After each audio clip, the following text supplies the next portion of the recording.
बिस्मिल्लाहिर्रहमानिर्रहीम। अस्सलाम वालेकुम नादरीन, आप यूट्यूब चैनल देख रहे हैं, मैं इमरान खान। नादरीन, जो अब तक की सिचुएशन है वो मैं आपके साथ शेयर कर देता हूँ। ये मुख्तसर वीलॉग है, लेकिन अब तक की अपडेट्स हैं वो मैं आपको बता देता हूँ कि अभी तक क्या हुआ। एक तरफ वफाकी वज़रा वो एक प्रेस कॉन्फ्रेंस करते हैं जिसमें तलाल भी हैं, तारड़ भी हैं। वो बैठ के बात करते हैं और वो ये कहते हैं हमारा ज़र्फ़ बहुत बड़ा है और हम इसके ऊपर सियासत नहीं करना चाहते, हमने किसी किस्म की तानाजनी नहीं की, हमारा किरदार बड़ा शानदार है, और वो ये बातें कर रहे हैं। दूसरी तरफ उन्हीं की हुकूमत जो है वो जाती है सुप्रीम कोर्ट ऑफ पाकिस्तान में और एक नज़रसानी अपील दायर कर देती है। ये दोनों अलग अलग चीज़ें हैं। एक तरफ किरदार की बात की जा रही है, एक तरफ ज़रफ़ की बात की जा रही है, एक तरफ कैदी के हकूक़ की बात की जा रही है, और दूसरी तरफ सुप्रीम कोर्ट ऑफ पाकिस्तान के फैसले के ऊपर अमल दरामद नहीं किया जा रहा। अभी तक जब मैं आपसे बात कर रहा हूँ सुप्रीम कोर्ट के फैसले पर अमल दरामद नहीं हुआ, बल्कि फैसले पर अमल दरामद करने की बजाय इस वक्त नज़रसानी की दरख्वास्त दायर कर दी गई है। वैसे इसमें जो दरख्वास्त दायर की गई वो चीफ कमिश्नर इस्लामाबाद की जानिब से दायर की गई, जबकि एडवोकेट जनरल इस्लामाबाद ने दायर की है। अब ये दो बंदे आपको पता है एस्टेब्लिशमेंट की मर्जी के बगैर हिल भी नहीं सकते। इन्होंने जो कुछ किया वो एस्टेब्लिशमेंट की मर्जी के साथ किया, और मोहसिन नकवी की मर्जी के बगैर ये मुमकिन नहीं है। तो अब हुकूमत क्या इस मामले पे दो हिस्सों में डिवाइड हो गई है, या वो विकेट के दोनों तरफ खेलना चाहती है, या कन्फ्यूजन का शिकार है, उसको समझ नहीं आ रही। पहले दरखास्त देख लेते हैं दरखास्त में क्या कहा गया। नंबर एक तो ये जो बात की गई बहुत अजीब बात है कि मेडिकल रिपोर्ट के मुताबिक इमरान खान साहब की सेहत मुसलसल गिर रही है, लेकिन कहीं भी ये नहीं साबित होता कि वो शदीद बिगड़ चुकी है। यानी एक तरफ कह रहे हैं कि उनकी सेहत खराब हो रही है, लेकिन ये साबित नहीं होता कि बहुत शदीद बिगड़ चुकी है और उनको अस्पताल लाना पड़ेगा। ये कहते हैं मेडिकल रिपोर्ट में ये नहीं है। एक तो ये उन्होंने कहा। फिर जो वफाकी हुकूमत की जानिब से अदालत में दरखास्त है उसमें यह भी है कि तिब्बी माहिरीन को बुलाएं और उनसे भी मशवरा करें। फिर इस दरखास्त में एक और बात यह है कि कैदी को शिफ्ट करने के लिए IG जेल खाना जात के अहकामात की पेशगी जो है ना वो वसूली ज़रूरी है, पहले से अहकामात पेशगी हासिल करना होंगे। फिर दरखास्त में इमरान खान साहब के लिए मुलाकातों, उनके इलाज और ज़ाती मुआलजीन तक उनकी रसाई की मुखालफत की गई है, और ये सारा कुछ आपने रिकॉर्ड पर रखना है। ये कौन कर रहा है? मैंने आपको कल सुनवाया था कि मरीम नवाज़ क्या कहती थी, उनकी पार्टी के लोग क्या कहते थे जिस वक्त नवाज शरीफ साहब का इलाज उनको दरकार था। अभी और बहुत सारी चीज़ें भी मैं आपको निकाल कर दिखाऊंगा। बल्कि ये तो तलाल चौधरी, अता तारड़ वगैरह ने यह भी कहा कि इमरान खान के दौर में नवाज शरीफ की रिपोर्टें लहराई जाती थी। तो मैं आपको ये बता देता हूँ कि रिपोर्टें कौन लहराता था। हर 15 या 20 मिनट के बाद डॉक्टर अदनान और उनके अलावा मरियम औरंगजेब और दीगर कुछ और सियासतदान वो नवाज शरीफ की रिपोर्टें लेकर मैदान में आ जाते थे, और वो आकर लोगों को दिखाते थे कि ये देखो नवाज शरीफ की रिपोर्ट, ये देखो नवाज शरीफ की रिपोर्ट। हुकूमत को तो खुद रिपोर्ट के बारे में मीडिया से पता चलता था, क्योंकि रिपोर्ट जो है वो ISI के लोग बनवाते थे। फैसल वाडा ने बताया कि वो कुत्ते के खून से बनाई गई रिपोर्ट थी। अब मैं इसके बारे में नहीं जानता, मुझे ये पता था पहले दिन से कि ये रिपोर्ट ठीक नहीं बन रही। मैंने एक चैलेंज भी किया था जब नवाज शरीफ साहब हीथ्रो एयरपोर्ट बरतानिया में उतरे, तो मैंने ये चैलेंज किया कि उसके बाद नवाज शरीफ साहब के जो भी प्लेटलेट्स की रिपोर्टें हैं वो पब्लिक कर दें बरतानिया में। अगर उनके प्लेटलेट्स 2 लाख से कम हुए, यानी यहाँ से मेरे ख्याल में 6,000 या 16,000 पे चढ़े थे, वहां जाके जो इनकी पहली प्लेटलेट्स की रिपोर्ट थी वो 2,35,000 के आसपास थी कहीं पे।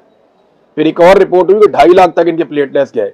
तो ये एक फ्लाइट के अंदर प्लेटलेट्स इतने कितने बढ़ गए, कैसे बढ़ गए? तो मैंने भी इसको आपको पहले भी बताया था कि मियाँ साहब की वो प्लेटलेट्स की रिपोर्टें एजेंसियों ने जाली तरीके से बनाई हुई थी। फैसल वाडा उसकी तस्दीक कर चुके हैं। वो रिपोर्टें लहराती पाकिस्तान तहरीके इंसाफ नहीं थी, वो मरियम औरंगजेब, मरियम नवाज या डॉक्टर अदनान, ये लोग ये सारा कुछ करते थे, हम अच्छी तरह जानते हैं। फिर ख्वाजा आसिफ ने इसको NRO के साथ जोड़ा, बाकायदा उसके ऊपर एक स्टेटमेंट दिया। अब ख्वाजा आसिफ की बड़ी बेइज्जती की है इन दोनों वुज़रा ने। उन्होंने कहा जी कि इसको NRO के साथ कैसे जोड़ दिया गया, ये कोई ऐसी चीज नहीं हुई, कोई डील नहीं है, कोई NRO नहीं है, इसको NRO के साथ क्यों जोड़ा जा रहा है, या इसको NRO के तौर पे क्यों पेश किया जा रहा है? तो ये तो उन्हें जाकर ख्वाजा आसिफ से पूछना चाहिए कि इसको क्यों NRO के साथ जोड़ा जा रहा है। पाकिस्तान तहरीक इंसाफ ने तो बिल्कुल इसकी बार बार तरदीद की है कि कोई डील नहीं है, कोई ऐसी चीज नहीं है। हम सुप्रीम कोर्ट ऑफ पाकिस्तान से इंसाफ लेने गए हुए हैं, हमें बड़े लंबे अरसे से इंसाफ नहीं मिल रहा। ये इमरान खान साहब का आईनी कानूनी हक है, वो साबिक वज़ीर आज़म है, उन्हें जिंदा रहने का हक है। उनकी हालत अगर ख़राब हो रही है तो उनको बेहतरीन इलाज मिलना चाहिए, और उस तरह का इलाज मिलना चाहिए कम से कम जैसा एक बुनियादी तौर पे कोई आदमी बीमार हो जाए तो उसको वो इलाज मिलता है। अब पाकिस्तान तहरीके इंसाफ का ना जब्त मेरे ख्याल में चेक किया जा रहा है और तहरीके इंसाफ ने बड़े अच्छे जब्त का मुजाहरा किया, खासतौर पे उनके सोशल मीडिया ने। मुझे ऐसा लगता है कि हुकूमत चाहती है कि तहरीके इंसाफ या उनका सोशल मीडिया गलती करे और उनसे गलती करवाने के चक्कर में हुकूमत खुद गलती पे गलती करती चली जा रही है। देखिए, ये जो अता तारड़ की प्रेस कॉन्फ्रेंस है ये गायब हो जाएगी।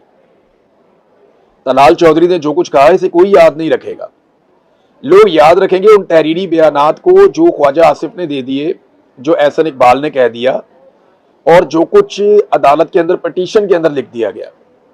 अब ये तो नहीं हो सकता कि वजीर आजम की मर्जी के बगैर एक कमिश्नर उठे और एडवोकेट जनरल जो सरकारी वकील है वो जाके सुप्रीम कोर्ट ऑफ पाकिस्तान में एक नजरसानी अपील वो दायर कर दे। ऐसा तो नहीं हो सकता, ये तो सवाल ही पैदा नहीं होता, मुमकिन ही नहीं है। दूसरी तरफ पाकिस्तान तहरीके इंसाफ लगातार ये बात कर रही है कि कुछ भी करें इमरान खान साहब का अस्पताल में शिफ्ट करके इलाज करवाया जाए, लेकिन अस्पताल में ना तो शिफ्ट किया जा रहा है ना ही इलाज करवाया जा रहा है। टाउटों ने ये कहना शुरू कर दिया है, मैं कल से ही सुन रहा हूँ रात से, टाउट्स ये कहना शुरू हो गए हैं कि इस फैसले पर भी अमल दरामद नहीं होगा, जैसा कि एक और फैसले पर अमल दरामद नहीं हुआ था जब मखसूस नशस्तों के हवाले से सुप्रीम कोर्ट ऑफ पाकिस्तान ने एक फैसला दिया था कि ये खवातीन की मखसूस नशस्तें, अकलियतों की नशस्तें, ये पाकिस्तान तहरीके इंसाफ की हैं।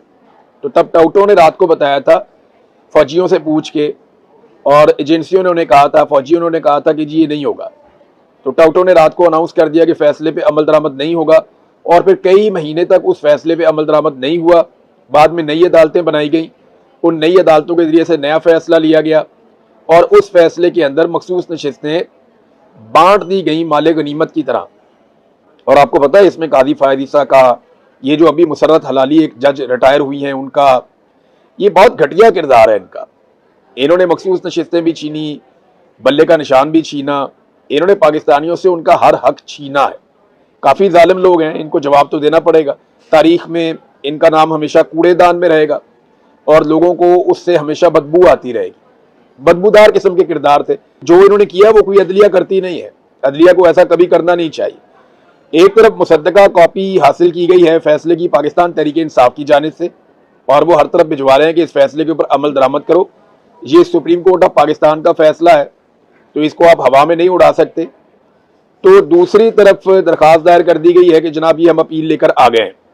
अब जरा PMLN को थोड़ा सा माजी के अंदर लेकर जाते हैं और उन्हें बताते हैं कि मियां नवाज शरीफ साहब को किस किस्म की सहूलियात मुयसर थी। फिर मैं आपको बताता हूँ कि इस दरखास्त के पीछे एक्चुअली मुझे क्या लग रहा है, ये करेंगे क्या। लेकिन नवाज शरीफ साहब इलेक्शन लड़ने के लिए पाकिस्तान आए और उन्हें यह बताया गया कि अगर आप जेल में होंगे ना तो PMLN को बहुत वोट पड़ेगा, बहुत जबरदस्त वोटिंग होगी। तो मियां साहब विक्टिम बनने के लिए इलेक्शन से चंद दिन पहले पाकिस्तान आते हैं और गिरफ्तार हो जाते हैं और वो कहते हैं जी बेटी का हाथ पकड़ के आया। तो भाई बेटी ने अपने नाम पे जायदादें लगवाई हुई थी और आप जवाब दे नहीं पाए, आपने जो मनी लॉन्ड्रिंग की उसकी रसीदें भी आप नहीं दे पाए, ये पैसा कहां से आया, कैसे बनाई आपने, ये प्रॉपर्टी आप नहीं बता पाए, लिहाजा फंस गए। तो मियां नवाज शरीफ साहब आए और जेल चले गए। उसके बाद मियां साहब 22 जनवरी 2019 को पंजाब कार्डियोलॉजी में दाखिल हुए, एक दिन वहां पे रहे। फिर 2 से लेके 7 फरवरी तक मियां साहब सर्विसेज अस्पताल में दाखिल रहे, 5 दिन वहां पे रहे। फिर 26 मार्च से लेकर 7 मई तक 42 दिन मियां साहब जाती उम्रा में रहे। फिर 21 अक्टूबर से लेकर 6 नवंबर तक 16 दिन मियां साहब रहे सर्विसेज अस्पताल में। फिर 6 से लेके 19 नवंबर तक मियां नवाज शरीफ साहब एक मरतबा फिर 13 दिन तक जाती उम्रा मेडिकल सिटी में रहे। फिर जाती उम्रा से मियां साहब 4 हफ्ते के लिए लंदन गए, अदालत से स्टाम्प पेपर पे गवाही दिलवा के, शहबाज शरीफ साहब की गारंटी दिलवा के, और 50 रुपए का स्टाम्प पेपर था। जाती उम्रा से लंदन गए, 4 हफ्ते की इजाजत मिली और 4 साल के बाद मियां साहब वापस आए। अगर इन 4 सालों को आप निकाल भी दें तो आप देखें मियां साहब को कितना प्रोटोकॉल और कितनी सहूलत दी गई कि 1 दिन, 5 दिन, 6 दिन हो गए और 10 दिन, 16 दिन हो गए और 42 दिन, ये हो गए जनाब 58 दिन और उसके ऊपर 16 दिन आप और लगाएं तो ये 74 दिन हो गए और इसके ऊपर 13 दिन और लगाएं 77, और उसके बाद ये लगभग 90 दिन मियां साहब जो हैं वो 3 महीने से ज्यादा ये टाइम बन जाता है। मियां साहब अस्पतालों के अंदर रहे, अपने घर के अंदर रहे, सहूलत के साथ रहे और मियां साहब हर एक को दिखाई देते थे, हर एक को मिलते थे और जितने दिन मुलाकातें जेल में वो रहते थे, मुलाकातें ही होती रहती थी लगातार। मियाँ साहब की जो एवरेज मुलाकातें एक दिन के ऊपर आप डिवाइड करें अगर, क्योंकि जिस दिन मुलाकातों के दिन होते थे उस दिन तो सैकड़ों लोग आ जाते थे ना, मियाँ साहब सबको भुगताते थे, मेला ही लगा होता था। लेकिन अगर आप दिनों के ऊपर डिवाइड करेंगे कितने दिन वो कैद रहे और कितनी मुलाकातें हुई, तो टोटल 20 से 22 मुलाकातें फी दिन बनती थी। ये मैंने आपको कैलकुलेट करके बताया था। मियाँ साहब को हमेशा खाना घर से आता था, मियाँ साहब की अपनी मर्जी के मुलाजिम उनके पास थे, मियाँ साहब का खाना पकाने वाला उनकी मर्जी का आदमी था, मियाँ साहब की इंटरटेनमेंट के लिए लोग वहां पे मौजूद रहते थे, और मियाँ साहब का बड़ा अच्छा दिल लगा हुआ था, एसी वेसी लगा हुआ था, बहुत सारी फैसिलिटीज थी, उनमें से कुछ भी इमरान खान साहब को नहीं दिया गया। तो ये बात सबको अपने ज़हन में रखनी चाहिए। देखिए, कुछ हमारे दोस्त ये कह रहे हैं कि जनाब ये तो बैकडोर चैनल पे कोई बातचीत भी हो रही है। देखिए, अगर हो भी रही है तो बातचीत से ही मसला हल होता है ना। ये तो नहीं होता कि इमरान खान वहां से रॉकेट लॉन्चर लेके निकलेगा या कोई टैंक लेके जेल से तोड़ के बाहर आ जाएगा। सियासतदान है, बातचीत ही करेगा। अब एक सियासतदान इतना ही दबाव डाल सकता है कि वो 3 साल तक टूटा ही नहीं, इन्होंने सारा कुछ करके देख लिया, मुल्क का बेड़ा गर्क कर लिया इन्होंने, उसके बगैर मुल्क चलता भी नहीं है और आगे भी नहीं बढ़ता। तो इन्हें बात करनी ही पड़ेगी और वो बातचीत कर रहे हैं। इमरान खान साहब से बहुत कोशिश करते हैं, इमरान खान उनकी शराइत के ऊपर मानता ही नहीं है। तो अब जो इस वक्त सूरत हाल है ना, वो ये नहीं है कि इमरान खान कोई डील करने जा रहा है। मुझे ऐसा लगता है कि निज़ाम अब मार मार के थक गया है और निज़ाम को अब रास्ता चाहिए। और मैंने कई मरतबा कहा कि इमरान खान ये रास्ता बनाकर दे सकता है। अभी जो मेरी इस पर एक और एनालिसिस है छोटा सा, मुझे लगता है कि हुकूमत ये प्रेशर इस्तेमाल करके पीपल्स पार्टी और PMLN से भी काम निकलवाएगी और इसी प्रेशर को इस्तेमाल करते हुए अदालत के जरिए से पाकिस्तान तहरीक इंसाफ को बाउंड करेगी कि वो अपना जो एहतजाज का आईनी हक है वो उसे सरेंडर कर दे। अब पाकिस्तान तहरीक इंसाफ क्या अपना एहतजाज का आईनी हक सिर्फ इसलिए सरेंडर कर देगी कि इमरान खान साहब को जेल की जगह एक अस्पताल में रखा जाए और उसी तरह से उनको कैद रखा जाए? क्या पाकिस्तान तहरीक इंसाफ ये अपना एहतजाज का जो आईनी हक है वो सरेंडर करेगी? और क्या अदालत उनसे ये गारंटियां मांगेगी कि आपने एहतजाज नहीं करना? भाई, अदालत ये कह सकती है कि आपने अस्पताल नहीं जाना, आप एहतजाज करें, जो आपका आईनी हक है। इन मामलात में अदालत को पढ़ना ही चाहिए। लेकिन देखते हैं चीज़ें जैसे जैसे आगे बढ़ेंगी आपके साथ शेयर करेंगे। अब तक के लिए इतना ही। अपना ख्याल रखिएगा, अपने इस चैनल का भी।